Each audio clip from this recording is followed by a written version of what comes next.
বেগম খালেদা জিয়া পাকিস্তান মুস্তাক এবং জিয়ার মতনই ধর্ম নিয়ে রাজনীতি করেন। উনি প্রতিপক্ষকে মেরে ফেলার চক্রান্ত করেন এবং মিথ্যা ইতিহাসের চর্চা করেন। বেগম খালেদা জিয়া উপায়ন্তর না দেখে মিথ্যা ইতিহাসের বিভ্রান্তির জালে বাংলাদেশের জনগণকে একটু আটকে রেখে জনগণের সঠিক ইতিহাস থেকে সরে আনার একটা অপচেষ্টায় লিপ্ত আছে।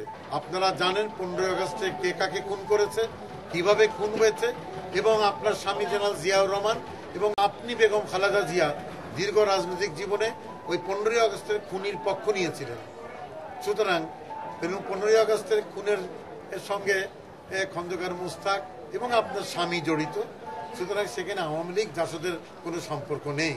বেগম খালেদা জিয়ার ইচ্ছা অনিচ্ছার উপরে বর্তমান মহাজোটের সরকারের থাকা না থাকা নির্ভর করছে না, আমাদের থাকা না থাকা নির্ভর করছে সম্মানিত 16 কোটি জনগণের উপরে, তাদের ইচ্ছার উপরে।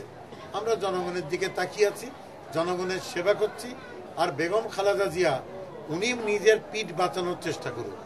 আন্দোলন তো দূরের কথা, বেগম খালেদা জিয়া এখন মা ছেলে দুর্নীতির মামলার থেকে, খুনের মামলার থেকে নিজেদের কিভাবে বাঁচাবেন তার জন্য ব্যারিস্টার উকিল ধরেন আপনি, ওটা কাজের কাজ।